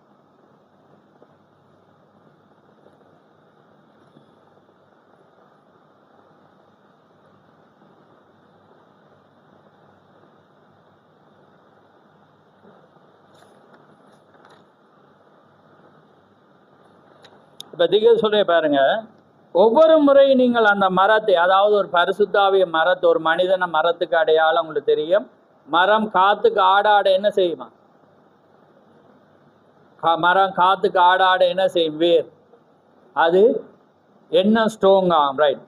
ஒவ்வொரு முறை நீங்க அந்த மரத்தை அசையும் பொழுது ஒரு அசைவை பெறுகிறது. அது ஆழமாக சென்று உறுதியாக பிடிப்பதற்கு ஏதுவாக வேர்கள் தளர்கிற. அல்லேலூயா. இன்றிரவு நமக்கு அவசியமாய் இருப்பதெல்லாம் ஒரு நல்ல பண்டைய கால பரிசுத்தாவின் அசைவு, ஆழமாக செல்லுவது, மகிமையில் பண்டைய கால பாணியில் தேவனை இறுக பிடித்து கொள்ளுதல், எல்லாவித அசைவுகளையும் இழுப்புகளையும் பரிசுத்தாவி உங்களுக்கு செய்கிறது. அவர் ஆழமாக தோண்டி இறுக பிடிக்க சில அனுபவங்களை கொடுக்கிறார். ஆவியின் அனுபவங்கள், வரங்கள், பரிசுத்தாவின் ஞானஸ்தானம், சுகமளிக்கும் அனுபவங்கள், அல்லேலூயா, கொண்டிருக்கும்படியா அவர் வேர்களை சுற்றியுள்ள மண்ணை தகர்த்து கொண்டிருக்கிறார். எந்த அளவுக்கு கடினமான காற்று வீசுகிறதோ அந்த அளவுக்கு கிறிஸ்துவின் உங்களை நங்கூரமிடப்படுகிறது. ஆமென். அப்ப அதனாலதான் இங்க பரிசுத்தாவிக்கு வந்தோன்னு உங்களோட அசைவெல்லாம் எப்படி இருக்கு, நல்லா பாடுவீங்க, நல்லா ஆராதிப்பீங்க, நல்லா கையை உயர்த்துவீங்க, ஆமேன்னு சொல்லி நீங்க அவ்வளவு அசைச்சு ஆட ஆட ஆட அது என்ன செய்யும் வேண்டாம், உங்களோட வேரெல்லாம் உறுதியாக கொண்டு உங்களோட எல்லாமே மாற்றும். இப்ப தலகுலா மாறி, இப்ப லவோதிக்காவுக்கு வந்தோன்னே எல்லா அசைவும் குண்டி, ஏன்னா நாங்க இப்படி இருந்து ஆராதிக்கிறோம், பாட்டு ஏன்னா கையை உயர்த்தி அசைஞ்சு கண்ணீர் வந்து அதெல்லாமே இப்ப காணாம போய், ஏன்னா அது எல்லாமே போயிட்டு. ஏனண்டா பரிசுத்தாவி வந்தாதான் உங்களுக்கு அசைவு மாத்து, அவர் தான் மாத்தேலு. அதனாலதான் நீங்க துதிக்க துதிக்க தான் கிருபை பெருகும். பாருங்க, சபை மற்ற சாபனம் எல்லாம் பரிசுத்தாவிய பெற அவங்க கூட்டம் கூட்டமா வைக்கிறாங்க, எல்லா காரியத்திலையும் அவங்க வைக்கிறாங்க. நாங்க வெஸ்டர்ன்ல பாடுற மாதிரி நாங்க என்ன செய்யறோம்டா, செய்தியை மட்டும் பார்த்துட்டு போறோம், ஆராதனை என்ன நடக்குதுன்னு எங்களுக்கு காணாம போகுது. பரிசுத்தாவின் கூட்டம் இல்லாம போயிட்டு, சுகமளிக்கிற கூட்டம் இல்லாம போயிட்டு, நாங்க என்ன செய்யறோம், விழிச்சிருந்து ஜெபிக்கிற ஜெபங்கள் இல்லாம போனா நாங்க வேற உண்டேலுமான்னு சொல்லுங்க பாபம். பரிசுத்தாவி வராம நான் நீங்களும் உண்டேலாது. புரியுதா உங்களுக்கு? அதுதான் நாங்க என்ன செய்யணுமாண்டா, இது எல்லாமே இந்த இதுக்குள்ள வந்தா உங்களுக்குள்ள வரும். அப்பதான் இந்த எரிக்கோவை உங்களால உடைக்கலாம். நீங்க சத்தமிடணும், விளங்குதான், நீங்க ஆர்ப்பரிக்கணும், நீங்க துதிக்கிற வேலையில தான் அந்த எரிக்கோ வந்து துதியினால விழுந்துச்சு. ஆமே. அதே போலதான் பிசாசெல்லாம் அலறுமன்ற, அலறி அதை என்ன செய்யும், ஓட்டம் எடுப்பான். ஏன்னா அவனுக்கு அந்த வாய்ஸை கேட்கலாது. ஆனா எங்களை அவன் என்ன செஞ்சாங்கடா, வாயை மூட வச்சபடினால அவனுக்கு இப்ப வடிவா இருக்கலும். ஆமே, அவனால என்ன செய்யலாமண்டா, வடிவா உட்கார என்ன சொல்ற சப்பானி கொட்டியோ அல்லது காலுக்கு மேல காலை கொட்டியோ அப்படி இருக்கத்தக்கதாக பிசாசு என்ன செஞ்சிட்டான், வேறு உண்டிட்டான். ஆனா பண்டைய பாலினான ஆராதனை இருந்தாதான் ஜனங்கள் அசைவாங்க. ஆமேன், அசைஞ்சு உறுதியாக பாருங்க. இப்ப பெண்டிகோஸ் ஆராதனை எல்லாம் பாத்தீங்கன்னா அவங்க அப்படி நாள் முழுக்க 4-5 நாள் வச்சாங்கன்னா அது இருக்கு. ஆனா அவங்கள்ட்ட அடுத்தது இருக்கு. ஆமேன், அதனால அவங்க அப்படியே என்ன செய்யறாங்க, மங்கி போறாங்க. அவங்களோட வாழ்க்கையில மாற்றம் வருது இல்லை, அசைவு வருது. ஆனா அதை செய்யறாங்க, எல்லாமே செய்யறாங்க. நாங்க எதை செய்யணுமோ அதை செய்யாம நாங்க இதை மட்டும் நாங்க என்ன செய்யறோம், பிடிக்கிற பண்ணாலுங்களால மாற முடியாம இருக்கிறாமே. அப்ப பாருங்க, அவங்க 7ஆம் நாள் 7 முறை ஆர்ப்பரித்தாங்க. ஆர்ப்பரிக்கிற வேளையில அவங்க என்ன செஞ்சாங்க, அந்த துதி எல்லா அவ்வளோ கோட்டையும் என்ன செஞ்சிச்சு, அங்கே கடந்து போனது. ஆனா அங்க ஒரு காட்சியை பாருங்க, பரிசுத்தாவின் யுகத்துல அங்க போகுது. இப்ப எங்க போகுதாண்டா, அந்த நேரத்துல பாருங்க, அந்த ஊழியத்துக்கு உதவி செஞ்சவங்க எங்க போறாங்க, ஆக்கப்படுறாங்க. அதுக்காக தான் இந்த நாள்ல தான் அதை கொடுத்துருக்கேன். ஆமே, தேவண்ட ஊழியத்துல தேவனுக்காக நிக்கிறவங்களுக்கு இடத்தை வாசலை திறந்து கொடுத்து இடத்தை தர்றவுக்கு அவங்க தேவன் என்ன செய்யறேன், நித்தியத்தை கொடுக்குறேன். ஆமேன், அதனாலதான் அவங்களுக்கு வாராங்க. உள்ள ஒரு கூட்டம் வருது, பேர் எழுதப்படாம உள்ள வருது. யாருன்னு பார்த்தா தேவனுடைய மணவாட்டிக்கு உதவி செய்தவங்க. அப்ப பாருங்க, இந்த பரிசுத்தாவின் ஊழியத்துல, இந்த பரிசுத்தாவின் யுகத்துல அவங்க பாருங்க, அவங்க அந்நியர்கள், அவங்களுக்கும் இஸ்ரவேலுக்கு சம்பந்தம் இல்லை. அவள் ஒரு பாவி. ஆனா அவள் என்ன செய்கிறாள், அவள் அறிஞ்சிருந்த, ஏண்டா அவள் பார்க்கிறாள் இவங்களை குறிச்சு இவங்க ஆடுறாங்க, இவங்களோட தேவனை குறிச்சு பயப்படுறாங்க. அதனால அவள் என்ன செய்கிறாள், அவங்களுக்கு இடம் கொடுத்து மறைச்சி வச்சபடினால என்ன நடக்குதுண்டா, அவளுக்கு ஒரு சான்ஸ் கிடக்கு. அவளோட வீட்டாரும் அவளும் என்ன தப்பிக்கத்தக்கதாக அங்க ஒரு அடையாளம் கொடுக்கப்படுது. ஆமேன், அந்த அடையாளத்துக்கு அவங்க நீங்களாக போகாம அந்த அடையாளத்துக்கு இருந்தபடினால அந்த குடும்பம் என்ன செய்யப்படுது, காக்கப்படுறத பார்க்க. அப்ப பாருங்க, இன்னைக்கு பாருங்க, காதேஸ் பர்னியாலேருந்து பரிசுத்தாவிக்கு வந்தோன்னா கால் மிதிக்கும் தேசமெல்லாம் உங்களோட தான். ஆனா நீங்க மிதிக்கிற எல்லாமே அரணா இருக்கு. எப்படி இருக்கும், கஷ்டம்தான். ஆனா உங்களுக்கு நீங்க எப்படி என்றா அது வானளவு இருக்கும். ஆனா நீங்க பயப்படத்தோடு, ஏன்னா வாக்குத்தத்தம் எப்படி தந்திருக்கேன், கலங்காதே, திகையாதே, பயப்படாதே, நான் உன் தேவனாகிய கர்த்தர். ஆமே, நீ போகும் இடமெல்லாம் நான் உன்னோடு இருப்பேன். ஆமே, அப்ப அதுதான் வாக்குத்தத்தம், அதான் திக்க சொல்லி, அதுதான் மனவாட்டிக்கு. அதே போலதான் அதே வாக்குத்தத்தம். அது எது எப்படி இருக்கு அதை பார்க்காதீங்க, வாக்குத்தத்தத்தை பாருங்க. அதுதான் உங்களை என்ன செய்யும்னா ஜெயிக்க வைக்க வேண்டாம். அதை வாக்குத்தத்தம் பண்ணவர் அவராயிருக்கிறார். அதனாலதான் திக்க, நீங்க இந்த பூமியில செய்யற சேவை காரியம் எதுவும் எந்த பிசாசாலையும் என்ன செய்யலாம், முறியடிக்கிறான். நீங்க அவருக்காக செய்ய வேண்டிய அந்த கடமை முடிய மட்டும் பிசாசு உங்களோட ஆத்மாவை உங்களை என்ன செய்யலாது, கொல்லவே முடியாது. ஆமே, அப்ப ஏன் நாங்க பயப்படணும்? ஆமே, தேவனுக்காக சாட்சி ஆயிருப்போம், வைராக்கியமாயிருப்போம். அந்த அன்புக்கு, அதான் ஆதியில் இருந்த அன்பை நீ விட்டு விட்டா, அந்த வைராக்கியத்தை விட்டுட்டோம். இப்ப இந்த காலத்துல அந்த ஆராதனைக்கு நாங்க திரும்ப வேண்டும். ஆமே, அந்த அபிஷேகத்துக்கு திரும்பணும், அந்த துதித்தலுக்கு நாங்க திரும்புற வேளையில தான் தேவன் எங்களை என்ன செய்வார், ஆசீர்வாதம். ஆனா இன்றைக்கு ஆராதனை மங்கி போயிட்டு, ஆமே, வீட்டு கூட்டங்கள் இல்லாம போயிட்டு, இப்ப ஜனங்களுக்கு அது ஒரு அருவருப்பா போயிட்டு, பக்கத்து வீட்டுக்காரனுக்கு அது தெரியாம போயிட்டு. முதல்லலாம் அவங்கெல்லாம் வருவாங்க, பக்கத்துல ஜெப கூட்டம் வருது எல்லாமே. இப்ப எந்த வீட்டுல எங்க ஜெப கூட்டம் நடக்குதுன்னு சொல்லுங்க, எல்லாமே இல்லாம போயிட்டு. ஆமே, இல்லாம போய் இப்ப எல்லாமே குறியிட்டு. ஆனா தேவன் இன்றும் பேசிட்டு இருக்கிறார், நீங்க திரும்புங்க, திரும்புங்க, நீ திரும்பி வா, நான் உன்னை திருப்பி கொண்டு வருவேன். ஆமே, இதுதான் தேவன் ஆயிருக்கு. அப்ப அது யாருக்கு வருமெண்டா, அவருடைய ஆவியை பெற்றாதான் நீங்க வருவீங்க. இது என்ன புதுனம், இது வார்த்தையை கேட்கிறோம், நாங்க இதுல வாழ்றோம்டா. நீங்க வேதத்தை வாசிங்க, நீங்க செய்தியை வாசிங்க, அப்ப பரிசுத்த ஆவி உங்களுக்குள்ள பேசு. இப்ப பாருங்க, இந்த பூமியில யாருங்களை கொண்டு போயலாது, இந்த பூமி எல்லாமே அழிஞ்சு போப்பதாமே. இது நாங்க காண்கிற யாவும் அனுத்தியமான, காணாததோ நித்தியமானது. ஆமே, நாங்கள் இம்மைக்கு மாத்திரம் அவரை நம்பி இருப்போம்டா எல்லா ஜனங்களை பார்க்கிலும் பரிதபிக்கப்படத்தக்கவர்கள் என்று இது என்ன கொரிந்தியருக்கு பவுல் எழுதும் போது சொல்றான். இம்மைக்கு இந்த உலக ஆசீர்வாதம், இந்த வியாதியில குணமாக, இந்த ஒரு பிரச்சனையில குணமாக, விடுதலையாக நாங்கள் அதற்காக தான் அவரை தேடி வர்றோம். ஆனா அதுக்கு இல்லை, நீங்க நித்தியத்துக்காக வரப்போறதுக்காக தேவன் அழிவில்லாத ஒன்றை தர்றதுக்காக தேவன் என்ன செய்திருக்கா, இது எல்லாமே வாக்கு தத்தம் பண்ணியிருக்கிறார். இதுக்காக தான் நாங்கள் எங்களோட ஓட்டம் இந்த பூமிக்கு மனுஷன் என்ன பார்ப்பான், மனுஷன் என்ன சொல்லுவான், நாங்கள் இப்படி இருக்கணும் அப்படி இருக்கணும் என்றல்ல, நாங்கள் தேவனுக்காக எப்படி இருக்க. தேவன் அதான் தீர்க்கதரிசியிலேயே சொல்றேன், முதலாவது உங்களோட அழைப்பையும் தெரிந்து கொள்ளுதலையும் உறுதியாக்கட்டான். அப்படி நீங்க ஆக்கையிலன்னா உடனே செய்யுங்க. அப்ப இந்த மணவாட்டி என்று என்ன அழைச்சிருக்கிறாரா? அப்ப அழைச்சிருந்தா என்னுடைய ஸ்தானம் என்ன எதற்காக அவருடைய நாமத்தை பறைசாட்ட அல்லது அவருடைய நாமத்துக்காக நான் ஒரு என்ன வேலை செய்ய என்ன வச்சிருக்கிறார் என்பதை நீங்க தெரிஞ்சு கொள்ளும். தெரியாட்டி நீங்க இப்படியே இப்படி என்ன செய்வீங்க, வா உண்ட அழைப்பையும் தெரிந்து கொள்ள. அழைப்பு என்ன, ஒரு மணவாட்டியா தெரிந்து கொண்டிருக்க என்னத்துக்கு, நான் கூட்டையா, நான் பெருக்கவா, அல்லது நான் பாட்டு பாடவா, நான் அல்லது வாத்தியம் வாசிக்கவா, அல்லது நான் வழி நடத்தவா, அல்லது நான் யாருக்காவது சுவிசேஷம் சொல்லவா, அல்லது நான் மற்றவர்களை பராமரிக்கவா, அல்லது நான் ஏதாவது ஒரு காரியத்துல உங்களுக்கு தந்தே ஆவார். ஆமென். இல்லாட்டி அவருடைய ராஜ்யத்தை கட்ட அவர் தந்திருந்தா உங்களுக்கு ஒரு பணி இருக்கு. ஆனா அந்த பணியை இன்னும் தேடாம, ஒருவேளை கைமாறி உங்களுக்கு கையில பணி வந்தாலும் அதை செய்யாம நாங்க என்ன செய்யறோம்டா, எல்லாரும் மௌனமா இருக்கிறோம். ஆனா நீங்க யாருக்கு, எனக்காக இருக்கிறீங்க அல்லது சிறுமந்தைக்காக இருக்கிறீங்க, தேவனுக்காக. ஆமென். நீங்க தேவன் ராஜ்யம் மகிமைப்படணும், மற்றவன் இந்த காரியங்களை புகழணும், அவனுக்கு ஒரு பக்தி விருத்தியை உண்டாக்கணும், உங்களோட ஒவ்வொரு காரியங்களும் அவன் காயங்களை ஆற்றணும் என்று ஏதோ ஒரு வழியில் அவர் வச்சிருக்கிறார். ஆமென். அது இல்லாம இன்றைக்கு நீங்க ஏனோ தானோண்டு வாரீங்கண்டா, அது உங்களோட பிள்ளையும் இல்லை, எந்த பிள்ளையும் இல்லை, காலம் லவோதிக்கா. ஆமென்.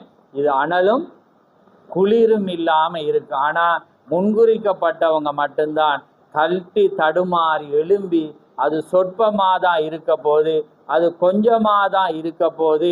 அந்த எண்ணிக்கையை நான் அடிக்கடி யோசிக்கிறேன். நான் போகல, ஏண்டா தீர்க்கதரிசி சொல்றேன், நான் சுவிசேஷத்தை பிரசங்கிச்சுட்டு ஜனங்களை எதிர்பார்க்கும் போது அவங்க எதை பேசினோம் அதுக்கு எதிராக இருக்கும்போது என்ன கொண்டே போட்டுருமான்றேன்.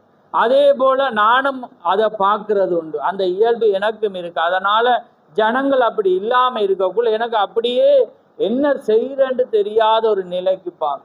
ஏண்டா அந்த காட்சி சந்தர்ப்பம் வரக்குள்ள அந்த ஜனங்களை நாங்க நம்பி இருப்போம். நான் நிறைய பேரை நம்பி இருக்கிறேன், நம்பி வந்தது உண்டு. ஆனா அந்தந்த டைம் வரக்குள்ள அவங்களால அந்த வார்த்தைக்கு நிற்காக்குள்ள நான் உடைஞ்சு போனது உண்டு. அது உங்களை குற்றஞ்சாட்டவோ குறை சொல்லவல்ல, ஏனண்டா தேவனும் அதை தான் எதிர்பார்க்கிறேன். ஆமென். தேவனும் என்ன செய்யறேன்டா உங்களுக்கு தந்து நீங்க அதை செய்வீங்கன்னு அவர் எதிர்பார்க்கிறேன். ஆமென். ஏன்னா அந்த சுவிசேஷத்துக்கு நீங்க தகுதி உள்ளவர்களா, சுவிசேஷம் பிரசங்கிக்கப்படுகிறது, அந்த வார்த்தையின் சேலஞ்ச், அந்த வார்த்தையின் நிமித்தம் உங்களுக்கு துன்பம் வர்ற வரையில அந்த வார்த்தைக்காக நிற்கிறீங்களா, அந்த நேரத்தில் அதை உங்களுக்காக காட்சிக்கு அவர் என்ன செய்வார், வருவேர். அதை ஒரு போதகன் நேசிக்கிற போதகனும் எதிர்பார்ப்பான், தேவனும் எதிர்பார்க்கிறேன். ஆமென். அதனால தான் அவர் சொல்றார், என்ன சொன்னேன், நீ அதுல போய் பார். என்ன யோபுவை பார்க்கல, அவன் சொல்றான், உடம்ப அவன் ஆசி அழிச்சா அவன் உம்மளை தூசிப்பான்டா, அவன் அதுக்கும் உசும்பேல. சரீரத்தை அவர் சொல்ல, என்ன சேலஞ்ச் பண்ணி பார்க்கிறேன், ஏனண்டா அவன் உத்தமன், சன்மார்க்கன், பொல்லாப்புக்கு விலகிறான். அதே போல தேவன் என்ன செய்றான், எதை கொடுத்தாலும் அவன் நிற்பான் என்று சாட்சி சொல்லத்தக்கதாக நாங்க வரணும். தேவனோட வார்த்தை தான் எங்களை நியாயம் தீர்க்கும். வார்த்தையை வச்சுதான் நாங்க சரியா பிள்ளையா நம்ம அதுல ஊர்றோமா, அல்லது ஒருவேளை அது செய்யாம போக்குல எங்களோட இருதயங்கள் உடைஞ்சி போதா, அதெல்லாம் நாங்க நோக்கி பார்க்கணும். ஏன்னா எப்பயுமே தேவன் உங்களை கண்காணிச்சு கொண்டு தான் இருப்பேர். அவர் சொல்றார், எப்பவும் நான் உண்மையில் கண்ணை வைத்து நான் உனக்கு ஆலோசனை சொல்வேன் என்று அவர் சொல்லியிருக்கிறேன். அவர் எப்பயுமே நீங்க நேசிக்கிறவங்களா இருந்தா அவர் என்ன செய்வார், உங்களை கண்ணால பார்த்து கொண்டு தான் இருப்பேர். அவர் உலகத்தின் முடிவு பெரியன்னு உங்களை பார்ப்பேன். அவர் பேசிட்டு நீங்க வாழ்கிறீங்களான்றதையும் அவர் பார்ப்பேன். ஆமென். அதனால பாருங்க, காதேஸ் பர்னியா என்பது தேவனுடைய வீடு, நியாயம் தீர்த்து கொண்டிருக்கிறார். சுவிசேஷத்துக்கு கீழ்ப்படியாட்டி கஷ்டமாயிரும். அதனால நீங்க அந்த சுவிசேஷத்துக்கு கீழ்ப்படிஞ்சு உங்களை மாத்துங்க. நீங்க ஜெபிங்க, ஜெபந்தான் ஜெயமா இருக்கிறது. நீங்க துதிக்க துதிக்க தான் நீங்க வேறு உண்டுவீங்க. அப்பதான் நீங்க அசையாமீங்க. இப்ப எனக்கே சில குழப்பங்கள் வார வேளையில அவருடைய செய்தி தான் எனக்கு ஆறுதல். அன்றைக்கு நான் பார்க்கல, அவர் சில செய்தியை நிறைய பேருக்கு ப்ரே பண்ணிட்டு போறேன் கடந்து. ஆனா ஒரு மனிதனுடைய ஒரு பிள்ளை வியாதிப்பட்டு இருக்குது, அவர் ஜெபிச்சு பார்க்க வரல. 3 நாள் பாஸ்டிங் இருந்து அந்த பிள்ளைக்காவே ஜெபிக்கிறேன். நான் பார்க்கல, எனக்கு உடைஞ்சிட்டு. ஆமே. ஏன்னா அது பரிசுத்த ஆவி என்பது புரியல. அது ஆவி வரக்குள்ளதான் நாங்கள் இப்படி வளைஞ்சு போவோம். ஆமே. அப்போ சில பேருக்கு நாங்கள் ஒருக்கா செஞ்சுட்டு போயிடுவோம், சில பேருக்கு அந்த தாகம் பாருங்க. அவ்வளோ காரியத்தோட தீக்கசி 3 நாள் பாஸ்டிங் இருந்து ஒரு பிள்ளைக்காக ஜெபிக்கிறதுண்டா யோசிச்சு பாருங்க. ஆமே. கூட்டங்களுக்காக. அப்போ நாங்கள் என்ன சொல்கிறோம், ஜெபிச்சா கிடைக்கும், அப்படி இல்லாட்டி அவன் சரியில்லைன்னு இருப்போம். அவர் பாருங்க, அதில் அதான் நான் அவர் தீக்க சொல்ல வார என்னண்டா, தேவண்ட மனிதர்கள் கேட்டா கொடுப்பேன். நாங்கள் அன்றைக்கும் பார்த்தோம் தானே, இதை வாசித்தேன் நான். ஏன்னா தேவன் ஒரு மனிதனை தெரிஞ்சு கொள்ளும் போது நீங்கள் கேட்டு அவர் தருவேன். புரியுதா உங்களுக்கு? அதை தான் நடந்தது. அந்த இவனும் கேட்குற வேலையில் கொடுத்து பிள்ளையானவங்களும் கேட்டாங்க, அது அவங்களோட முடிவானது. ஆனால் உண்மையான தீர்க்கதரிசிகளும் கேட்டாங்க, தேவன் கொடுத்துட்டு தான் போனேன். ஏண்டா தேவன் ஒருவன் அழைச்சிருந்தா கேட்டா கொடுப்பேன். அந்த கேட்குறத வச்சு நாங்கள் ஜெயிச்சு போகலாம். அதே நேரம் சித்தத்துக்கு காத்தும் இருக்கலாம். அது அது அசைவை பொறுத்து. இப்போ நீங்கள் அசைவை வச்சு அந்த அசைவில் தான் நீங்கள் பரிசுத்த ஆவியை காணும். அவர் ஒருவருக்கு ஒருவர் அவர் வித்தியாசமாக அசைவார். அவரோட ஆத்மாவை வச்சு, அவனோட நிலையை வச்சு, சூழலை வச்சு, அது அங்கே தான் நீங்கள் காண தவறுவீங்க. ஆமே. ஒருவருக்கு ஒரு மாதிரி செய்வார், ஒருவருக்கு ஒரு மாதிரி செய்வார். அப்போ அதை வச்சு நாங்கள் பிரமாணம் முடிக்கலை. பிரமாணம் முடித்தா பிழைச்சி போயிடும் செய்து. அதனால தான் இன்றைக்கு பிழை பிடிக்கிறதுக்கு ஜனங்கள் காரணமே இதுதான். புரியுதா உங்களுக்கு? நீங்கள் கேள்வி பதிலில் பார்க்கலாம், அல்லது வேதத்தை கூட நீங்கள் பார்க்கலாம். பரிசுத்த ஆவி என்பவர் அசைவேர். அந்த சூழலுக்கு ஏற்ற மாதிரி அவர் மாறுவேர். அழிப்பேன் என்று வேர், ஆனால் அழிக்காம போவார். உங்களுக்கு வேதத்தில் தெரியும். ஏன்னா நான் நினைவேவை அழிப்பேன் என்றுட்டு அவர் என்ன செய்யற மாறி அவரே பெல்ட்டி அடிச்சுட்டார். ஏன்னா அதுக்கு பிற்பாடு பார்த்தோம், ஏன்னா ஆகாப்ப அழிக்க போனோன்னு அவன் சாம்பல்ல இதன்னோன்னு அவர் மாறிட்டு போய் சொன்னவனுக்கு இவர் ஏன்னா தேவன் சொல்ற பாத்தி அவனோட முகத்தண்டு அவன் பார்த்துட்டான். ஆனா இவர் பார்க்க மாதிரி அந்த கேள்வியை கேட்கிறான். அப்ப என்னண்டா தேவன் அந்த ஜெபம் மாற்றக்கூடிய ஒன்றாயிருக்கு. அப்ப அது பரிசுத்த ஆவியா இருக்கிறது. அவர் சில பேருக்கு செய்வேர், சில பேருக்கு செய்ததுக்காக பழி வேண்டுவேர். அது அவர் தேவன் ஆயிருக்கிறார். ஆமென். எங்களோட நோக்கங்கள், எண்ணங்கள், அந்த சிச்சுவேஷன் தான் எல்லாமே மாத்துற. அதனால எப்பயுமே தாழ்மையா இருங்க. ஆமென். எப்பயுமே தேவன்ட ஜெபிங்க. தேவன் கொடுக்கப்பட்ட ஸ்தானங்களை என நீங்க விசுவாசிச்சு கணம் பண்ணும்போது எல்லாமே சரியாக அமையும். ஆமென். அதனால கர்த்தர் தாமே உங்களை ஆசீர்வதிப்பாராக. தேவன் தாமே உங்களோடு கூட இருப்பாராக. நீங்க புரிஞ்சிருப்பீங்கன்னு நான் விசுவாசிக்கிறேன். இது செய்தியா இருக்கிறது. பரிசுத்த ஆவி நிறைய, அதான் நான் சொன்னேன், இது 2 வருடம். ஏன்னா அப்படியே பாருங்க, நீங்க கால் மிதிக்கும் தேசம் பாருங்க. அவங்க யோர்தான ஸ்டார்ட்டே கஷ்டமாயிட்டு. அப்ப பாருங்க, அதுக்கு பிற்பாடு வருது எரிக்கோ. ஏன்னா அதுக்கு பிறகு பாருங்க பொற்பாளையம், யாரு அவன் ஆகான் வாரான எல்லாமே. அதுக்கு பிற்பாடு இருக்கையில உண்டு. நீங்க அதெல்லாம் அழகான ஸ்டோரி பாருங்க. அவர் என்ன சொல்ற, நீங்க உங்களுக்கு நீ போ, நான் உன்னோடு கூட இருப்பேன், ஒரு கீறல் கூட வராதுன்னு தேவன் சொல்றார். என்ன அதுக்கு பிற்பாடு என்ன நடக்குது?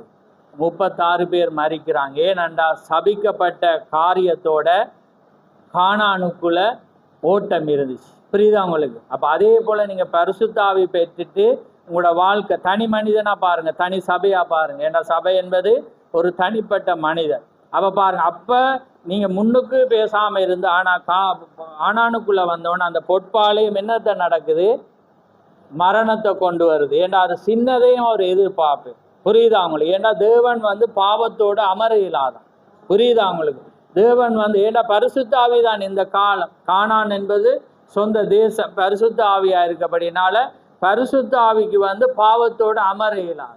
அப்ப அதனால அவர் எப்பயுமே உங்களை பெர்ஃபெக்ட் பரிபூர்ணமாக தான் பார்ப்பேன். அப்ப அதுதான் பரிசுத்த ஆவி. அதனால பரிசுத்த ஆவி வந்தா நீங்க ஆர்ப்பரிப்பீங்க. அதான் எங்களோட அப்போஸ்தலர் 2:30 பார்க்குறேன். அவங்க ஒளிஞ்சி இருந்தவங்க பரிசுத்த ஆவி வந்தோடனே என்ன செஞ்சாங்க? ஆர்ப்பரிச்சு. அவங்க மற்றவங்க அவங்கள பார்த்து என்ன சொன்னாங்களாம்? குடிச்சு வெறிச்சு இருக்கிறாங்கன்னு.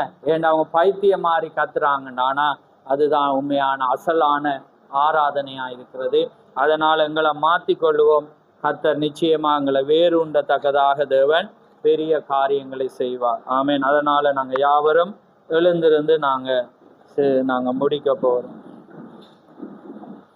நன்றி ஆண்டவரே, நன்றி கதாவே, உமக்கு ஸ்தோத்திரம் ஆண்டவரே, சர்வல்லவரே, உமக்கு கொடான கொடி ஸ்தோத்திரம் அப்பா பிதாவே, உமக்கு ஸ்தோத்திரம் ஆண்டவரே, ஜீவனுள்ளவரே, உமக்கு கொடான கொடி ஸ்தோத்திரம், நேற்று மீண்டும் மாறாதவரே, உமக்கு ஸ்தோத்திரம் ஆண்டவரே, ஹல்லேலூயா கதாவே, உமக்கு ஸ்தோத்திரம் ஸ்தோத்திரம் ஸ்தோத்திரம் ஸ்தோத்திரம் ஸ்தோத்திரம். மகா பரிசுத்தமுள்ள பிதாவே, இந்த மகிமையான நேரத்துக்காக உமக்கு ஸ்தோத்திரம்.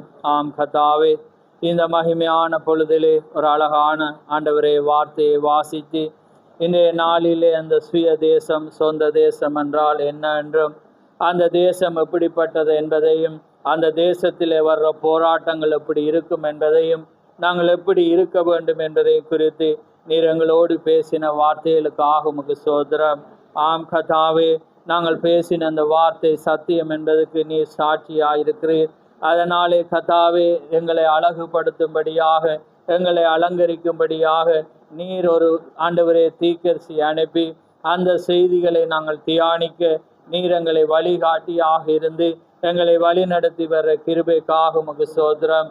நிச்சயமாக கேட்ட செவிகளை நீர் ஆசீர்வதித்து ஆண்டவரே அவர்கள் கடினப்பட்டு போகாத வண்ணம், அவர்கள் பின்வாங்கி போகாத வண்ணம், இன்னும் அதிகமாய் உம்முடைய அன்புக்குள்ளாக பலப்பட நீ செய்ய போற அந்த கிருபைக்காக உமக்கு ஸ்தோத்திரம்.